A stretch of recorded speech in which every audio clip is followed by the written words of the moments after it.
नमस्कार. इन गोवाच्या या विशेष कार्यक्रमात आपलं स्वागत. माझ्यासोबत आहेत कवी माधव सटवानी. माधव सटवानी म्हटलं की चिंब भिजलेल्या कविता आणि निसर्गावरच्या अत्यंत रमणीय कविता यांची आठवण येते.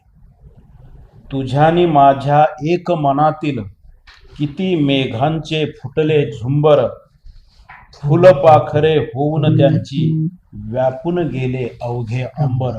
यासारख्या सुंदर कविता लिहिणारे माधव सटवानी म्हणजे गोव्यातील नरेंद्र बोडके, अवधूत कुडतरकर, सीताराम शेटिये, सुदाम मोटे, चित्रसेन शबाब, दशरथ परब, दवा तळवणेकर या कवींच्या नामावलीतलं एक वेगळं असं नाव आहे.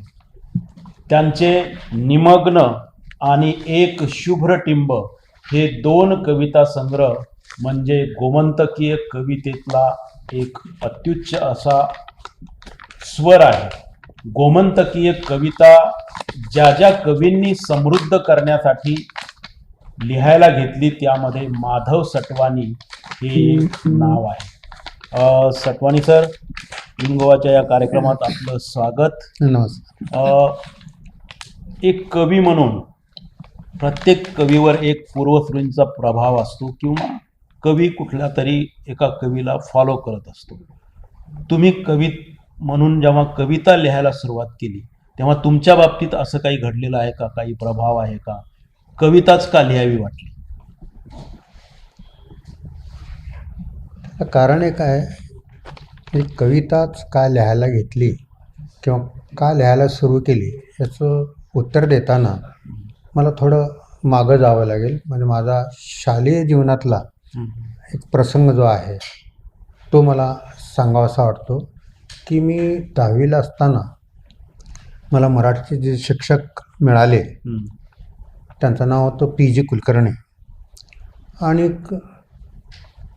ते कविता शिकवत असताना इतके समरस आणि तन्मय व्हायचे आणि मराठी भाषेबद्दल प्रेम निर्माण करायला तेच कारणीभूत आहेत. आणि एक प्रसंग असा घडला की 11वीला असताना पहिली कविता मला होती ती ज्ञानेश्वरांची ओवी होती. 5 ओव्या होत्या.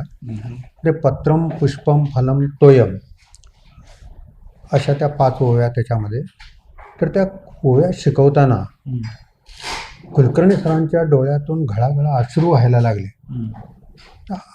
तोपर्यंत म्हणजे 10वी तर म्हणजे साधारण मी 16 वर्षाचा होतो.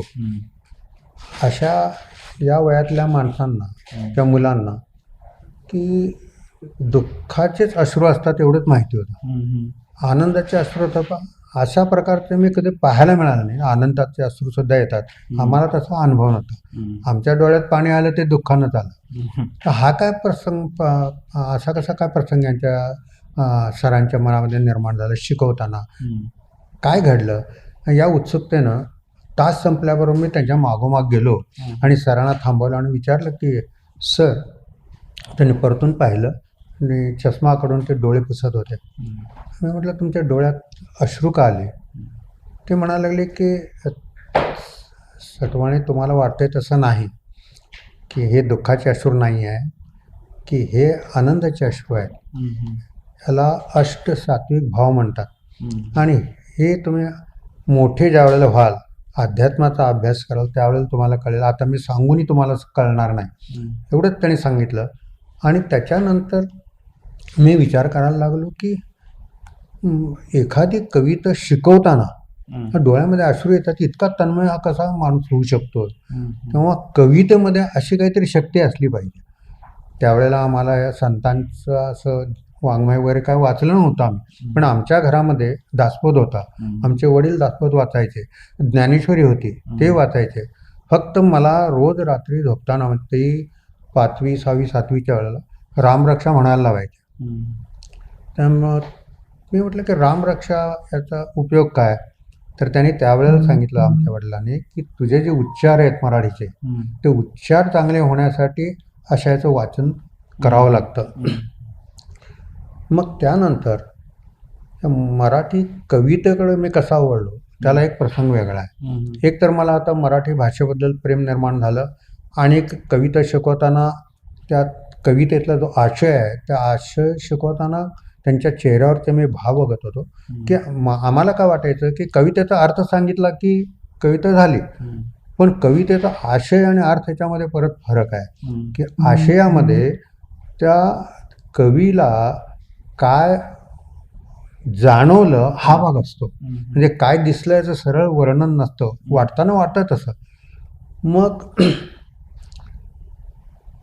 एक प्रसंग तो असा घडला 1962चा, चीननं आक्रमण केलं भारतावर आणि आक्रमण केल्यानंतर माझ्या मनामध्ये काही असे विचार आले आणि एक सहज एक कविता लिहिली आणि त्या कवितेच्या आता पहिल्या 4 ओळी मला आठवतात. त्याला नाव वगैरे पण मी दिलं नव्हतं आणि ती कविता अशी आहे की उत्तुंग आमुच्या हिमालयावर नागचिनी हे वळवळती, उत्तुंग आमुच्या हिमालयावर नागचिनी हे वळवळती, या नागांना ठेचायाला घ्या रे बंदूक खांद्यावरती. अशा तऱ्हेची एक बालबोध कविता, पण याचा परिणाम मला माझ्या हृदयामध्ये काळजामध्ये एक ठिणगी पडली त्याच्यामुळे की मी काव्य निर्मिती करू शकतो याचा जो आनंद होता तो फार मोठा होता.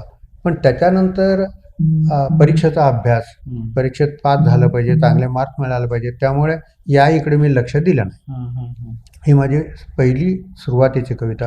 आणि त्याच्यानंतर मी गोव्यामध्ये आलो. खरं सांगायचं तर मी फक्त SSC झाल्यानंतर गोव्यात आलेलो. प्राथमिक शिक्षक म्हणून मी लागलो आणि 70मधल्या कुमठळसारख्या अत्यंत दुर्गम गावामध्ये मी 3 वर्ष काढलेली की जिथे तुम्हाला मीठ सुद्धा मिळू शकणार नाही. असं स्वतःचे कपडे स्वतः धुवायला पाहिजेत, कपडे भांडे आपणच घासायला पाहिजे, कामगार सुद्धा काम करायला मिळत नाही, म्हणजे कामवाली मिळत नसायची आणि एक स्वयंपाक स्वतःच करायचा.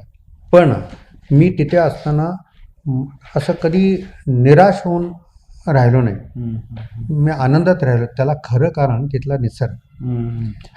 हा जो निसर्ग आहे तो नेहमीच तुमच्या कवितेतून निथळताना दिसतो. यावर आपण चर्चा करणारच आहोत. वेळ झाली आहे अल्पशा विश्रांतीची. कुठेही जाऊ नका, पाहत राहा इन गोवा 24 तास. इन गोवाच्या या विशेष कार्यक्रमात आपलं पुन्हा एकदा स्वागत.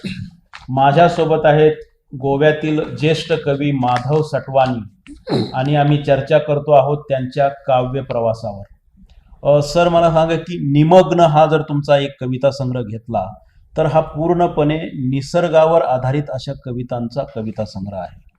हा जो निसर्ग तुमच्या कवितेतून निथळतो, त्या निसर्गाकडे जाण्याची ओढ तुमच्या कवितेला लागलेली, त्यामागे काही खास कारण आहे का? आहे. तर वयाच्या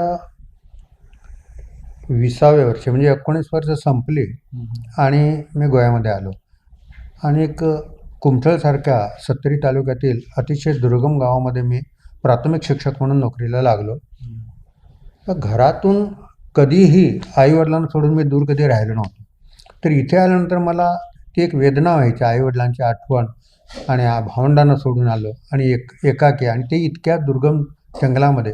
वाळपेपासून साधारण 14 किलोमीटरवर गाव आहे ते, आणि तिथे जाण्यासाठी बस नव्हत्या, चालत जावं लागायचं आणि चालत यावं लागायचं. मिठासाठी सुद्धा तुम्हाला वाळपे किंवा तार म्हणून जिथे आहे आता सोनाळजवळ, तिथे यावं लागायचं. पण तिथे मी निसर्गामुळे मी हे दुःख विसरू शकलो. त्याच्या काही गोष्टी मी तुम्हाला सांगतो की शाळा सुटल्यानंतर त्यावेळेला 8 ते 12 आणि 2:30 ते 5 अशी शाळा असायची. तर संध्याकाळी आलो घरी, चहा घेतला की मी माझ्याकडे एक माऊथ ऑर्गन होता वाजवायचा, तो घेऊन मी तिथे एक देऊळ होतं, त्या देवळाजवळ एक टेकडी होत्या, टेकडीवरती जाऊन बसायचं आणि माऊथ ऑर्गन वाजवायचा. म्हणजे खूप असं काय चांगलं वाजवतं अशातला नाही, पण ते वाजवत असायचं. ते वाजवत असताना मी एक दिवस असा ससा समोर येऊन थांबला होता. अच्छा. हो. आणि मी तो ज्यावेळेला थांबवलं ना, मग त्याला वाटलं की हा मला बघतोय, हे करतोय. थोडा वेळ थांबला, मग निघून गेला. तर मी म्हटलं की संगीतामध्ये केवढी ताकद आहे ते कळलं. आणि दुसरी गोष्ट अशी की मी तिथं जाऊन बसत होतो तेव्हा माझं दुःख मी विसरत होतो. हा निसर्ग जो आहे ना, या निसर्गानं मला दुःख विसरण्याला खूप मदत केली आणि मी त्याच्यात जास्तीत जास्त जवळ जायला लागलो. निसर्गाचं निरीक्षण हे त्यावेळेला मी करत होतो. त्यावेळेला मी कविता लिहित नव्हतो, कारण पहिली कविता ज्यावेळेला 62ला लिहिली त्याच्यानंतर मी कविता लिहिली नव्हती. पण निसर्ग माझ्यामध्ये असा भिनत गेला. तो तिथला पाऊस तर इतका भयानक. त्यावेळेचा जर पाऊस सांगितलं तर तुम्हाला आश्चर्य वाटेल की 10 दिवस सूर्याचं दर्शन होत नव्हतं. आणि ते लोक सांगायचे की जनावरांच्या पाठी कुसतात पावसानं. तर हे जवळजवळ 1980 पर्यंत मी अनुभवलेलं आहे. हा पाऊस तुमच्या निमग्नच्या पानावर बघायला मिळतो. आता पावसामुळे आणि तो पाऊस जो आहे ना, त्या पावसाच्या आवाजामध्ये म्हणजे ज्याला आपण ध्वनी म्हणतो, ध्वनी हा जो लय ताल ही याच्यातूनच आली. आणि झाडांचं जे एक वादळ किंवा वारा येतो त्यावेळेला त्यांची हालचाल आहे ती एक लय असते. त्या हालचालीची एक लय.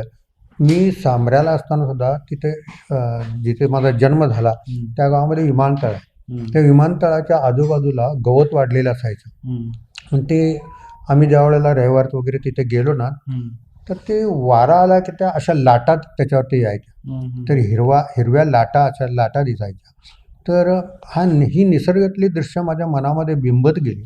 आणि गोव्यातला जो निसर्ग आहे तो माझ्या काळजाला भेटला, कारण मला दुःख विसरायला लावणारा हा निसर्ग आहे. आणि त्याच्यामुळे जो माझा कविता संग्रह 1999ला प्रसिद्ध झाला तो मी गोव्यातील निसर्गाला अर्पण केलेला आहे. अरे वा.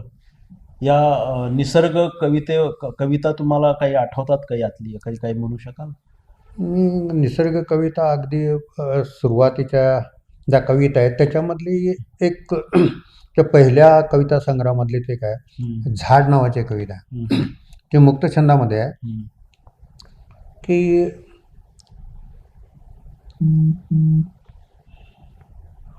झाडाची सुरुवात अशी आहे की झाडानं आभाळाला वचन दिले, अशी सुरुवात आहे की सांगतो. तर नशेत झाडाने आभाळाला वचन दिले, आजपासून माझे भाऊ तुला दिलेत. तर नशेत झाडाने आभाळाला वचन दिले, तेव्हापासून पाखराने नाकारले त्याला, पानंही सोडून गेलीत. आता ते कुणाचेही राहिले नाही, झाड निळे होत चालले आहे. इतकी छोटी कविता आहे. आणि सांगायचं म्हणजे या कवितेवर नरेंद्र बोडकेनं आमच्या नवप्रभेमध्ये जवळजवळ 1/4 पान व्यापेल इतकं त्या कवितेवरती त्यांनी भाष्य केलं. ते खरं सांगायचं म्हणजे ते वाचल्यानंतर मला कळलं की इतका अर्थ या कवितेमध्ये आहे की ते झाड जे आहे ना, की मी त्यावेळेला माझ्या मनामध्ये मी लिहिताना अगोदर अर्थ माझ्या मनामध्ये नसतो, अगोदर शब्द येतात आणि अर्थ मग असतो. म्हणजे शब्दामागून अर्थ येतोय, म्हणजे अगोदर अर्थ नसतो, मी लिहितो आणि मग त्याच्यानंतर त्याचा अर्थ. मग नरेंद्र बोडकेने जो अर्थ लावला तो त्या एका कवितेमुळे मी गोव्यामध्ये म्हणजे कवी म्हणून प्रसिद्धीला आलो.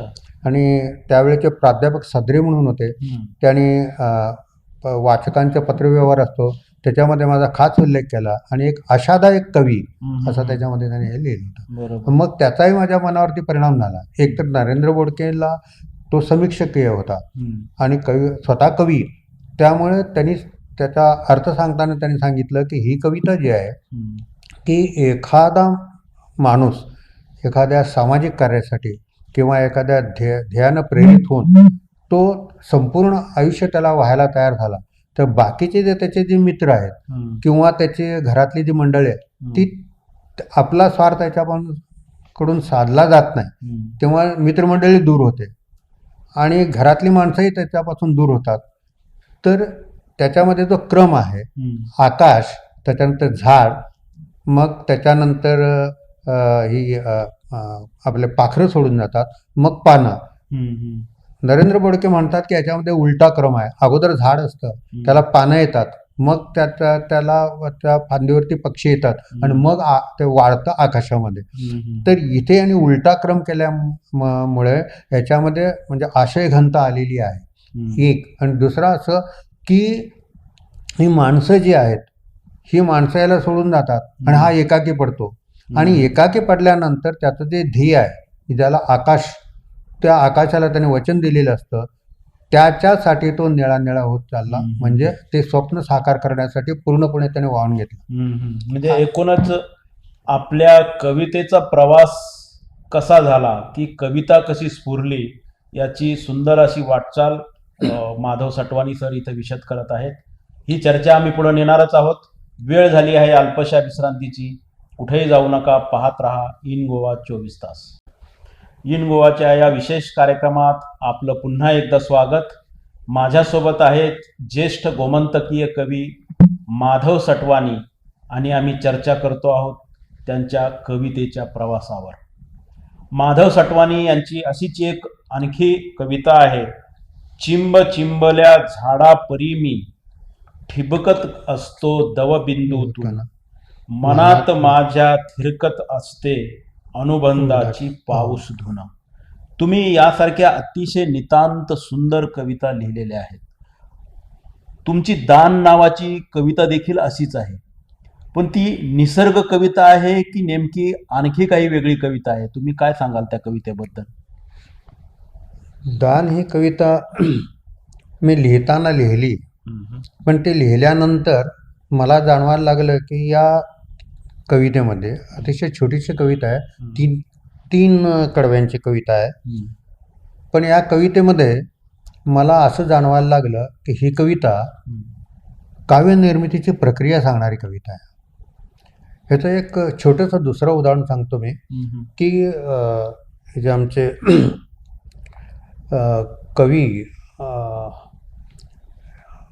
ग्रेस नव्हे, दुसरे आमचे आरती प्रभूंची एक कविता आहे आणि त्याच्यामध्ये त्या ओळीची ते प्रेम कविता आहे असं म्हणतात.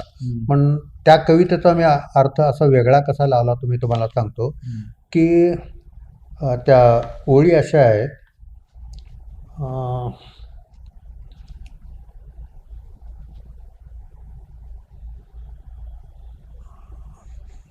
ती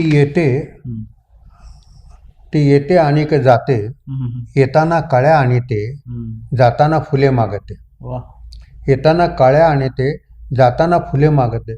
आता याच्यावर ती म्हणजे कोण, तर आपल्याला वाटतं की ती म्हणजे ती स्त्री प्रेयसी आणि ते कळ्या मागते, फुलं. आता कळ्या आणते आणि तिथे फुलं मागते. कळ्यांचं फुलं होण्याची जी प्रक्रिया आहे त्याच्यामध्ये त्यांनी श्रृंगाराच्या आधाराने त्याचा अर्थ लावला गेला की ज्याला प्रणय क्रीडा किंवा अशा तऱ्हेनं अर्थ लावला जातो. पण मला याच्यातून एक दुसरा अर्थ सापडला, तो असा की ही कविता प्रतिभेला उद्देशून आहे. प्रतिभा जी आहे ती ठिणगी रूपात असते, म्हणजे कळी. तिचं फुलात रूपांतर व्हायचं म्हणजे कवितेमध्ये, म्हणजे ठिणगी जी असते की ना, त्या ठिणगीचं फुलात रूपांतर करण्याचं काम, प्रज्वलित करण्याचं काम हे कविता असतं. कारण प्रतिभा तुम्हाला संपूर्ण कविता देत नाही, एखादी ओळ तुम्हाला ती सुचवून देते. ती तुमच्या दान कवितेबद्दल असंच आहे का? फार मी सांगतो आता की दान कविता पहिला मी सादर करतो. आणि दान कवितेची ही जी कविता आहे त्याच्यातलं पहिलं कडवं जे असं आहे की घन ओथंबुन एक मन फांदीवर आला. घन ओथंबुन एक मन फांदीवर आला, वेध आकाशाचा तरी पाय मातीत रुतला. आता दुसरं कडवं आहे, हिरे पाखरो आकाशी पुन्हा फांदेवर येई. हिरे पाखरो आकाशी पुन्हा फांदेवर येई, ओल्या मातीच्या मनात झुले हिरवी दुलई. क्या बात आहे. आता शेवटचं कडवं असं आहे, शुभ्र उमटली रेग निळ्या वेदनेची लाही. शुभ्र उमटली रेग निळ्या वेदनेची लाही, मोती रानोमाळ झाले अन वंजळीत काही. मोती रानोमाळ झाले अन वंजळीत काही. सर, ही कविता जी आहे, मी कविता लिहिल्यानंतर मला निसर्गातल्या ह्या सगळ्या गोष्टीत मी लिहिलेल्या आहेत. पण सुरुवातीची ओळ आहे ती अशी आहे की घन ओथंबुन एक, हे बरोबर आहे, पण तो कुठं आलाय? मन फांदीवर आलाय. आता तो मनाच्या फांदीवर आहे, इथूनच त्याला वेगळे पण सुरू होतं. आणि त्याचा जो शेवट जो आहे, मोती रानोमाळ झाले अन ओंजळीत काय. हे ओंजळीत मला जे दान दिलेलं आहे, ह्या निसर्गानं दान दिले, कवितेचं दान दिलेलं आहे. आता इथे मी प्रतिभेकडं, ही प्रतिभा आहे ते मग सांगतो की हे जे दान मला जे मिळालं निसर्गाकडून, हे घन ओथंबुन एक मन फांदीवर आला, वेद आकाशाचा तरी पाय मातीत रुतला. तर ह्याच्यामध्ये जरी हे ढगाचं असलं की ढग इथे फांदीवर येऊन बसतो, त्याचा तो आकाशगामी आहे. पण तो खाली येतो, त्याला जमिनीचा ओढा आहे म्हणून तो खाली येतो आणि त्याचं पावसाच्या रूपानं तो परत जमिनीशी एकरूप होतो. त्याचे वेगवेगळे अर्थ काढता येतात. मग त्याला कोण धरती आणि याच्यातलं प्रेमाचा संबंध हे करते का आकाश आणि प्रेम याच्या मधला तो मेघ त्यांच्या दोघांना जुळून आणणारा, अशा अनेक अर्थ त्याच्यातून येतात. पण इथे मला जे म्हणायचं आहे की आपण की विचार जो करतो, जर कल्पनाशक्ती जी आहे म्हणजे प्रतिभा सुचल्यानंतर प्रतिभावशात कवी ज्या वेळेला पूर्णपणे आत अंतर्मनामध्ये त्याचं एक काव्यानुभूती सुरुवात होते, एक ठिणगी पडल्यानंतर, तेव्हा ती वर जाते आणि परत खाली, कारण त्या ठिणगी विजते, परत दुसरी ठिणगी. अशा प्रकारे हा एक आतली जी प्रक्रिया आहे कविता निर्मितीची अशी सुरू होते. मग त्याच्यानंतर पुढचं कडवं सुचतं की फिरे पाखरू आकाशी पुन्हा फांद्यावरी, हे परत कल्पनाशक्तीच आहे. कल्पनाशक्ती अशी आपण झेप घेतो, एखादी कल्पना सुचते आणि मग आपण लिहितो. मग त्याच्यानंतर ओल्या मातीच्या मनात झुले हिरवी दुली, हा आनंद आहे. हा आनंद आहे की मातीला पावसानंतर त्याला आता ती बी रुजणार आहे, त्याच्यानंतर त्याचं गवतामध्ये रूपांतर होणार, त्याची दुली येणार, हे स्वप्न आहे. परत त्या ह्याच्यामध्ये तो राहतो की आता ही कविता निर्मिती पुढच्या टप्प्यामध्ये जाणार, ती कविता होणार. तो होणार असं वाटत नाही, पण चालू असते, ती अंतर्मनामध्ये असते आणि ज्याला आपण नेणिवेच्या पातळीवर म्हणतो, त्या नेणिवेच्या पातळीवर सारं घडत जातं. मग तिसऱ्या ह्याच्यामध्ये अगदी स्पष्ट होतं की शुभ्र उमटली रेघ हे विजेला उद्देशून आहे. आकाशामध्ये वीज चमकते आणि वीज चमकल्यानंतर ती निळ्या वेदनेची लाही आहे. माझ्या खूपशा कवितेमध्ये ही वेदनाच व्यक्त झालेली असते. आणि कुठलं पण की मूल जन्मताना सुद्धा त्या प्रसव वेदना स्त्रीला सहन कराव्या लागतात, तेव्हाच ते मुलाचा जन्म होतो. कवितेतही तसंच आहे, त्या प्रसव वेदना कवीला सहन कराव्या लागतात. तो अस्वस्थ झालेला असतो आणि त्याला काही नको असतो जगातला, तो एकांत हवा असतो आणि त्या ह्याच्यात त्याला तो लिहित असतो, तो विचार करतो. एक ओळ आल्यानंतर दुसरी ओळ लगेच येत नाही, त्यावेळेला तो अस्वस्थ होतो. मी याला जोडून असं विचारेल की आजकाल कवितेचं उदंड पीक आलेलं, प्रचंड कवी कविता लिहित आहेत, परंतु या सगळ्यामध्ये आशयघन कविता, या सगळ्यांमध्ये टिकून राहणारी कविता फार कमी आहे. तर अशा कवींना तुम्ही काय सांगाल, कविता लिहिताना काय पथ्य पाळावं? पहिली गोष्ट असं आहे की मी माझ्या अनुभवावरून सांगतो की माझा अनुभव असा आहे की कविता लिहिल्यानंतर मी स्वतः 10 वेळा वाचतो, परत परत वाचतो. ते का वाचतो तर ते आता नवोदित आहे त्यांच्यासाठी मी सांगतोय की कविता वाचताना कविता म्हटली की त्याला लय असते. तर छंद असू दे किंवा मुक्त छंद असू दे, मुक्त छंदाला पण लय आहे. आणि ही जी लय आहे ना, ही जर लय नसेल तर ते काव्य होत नाही, ते गद्य होतं.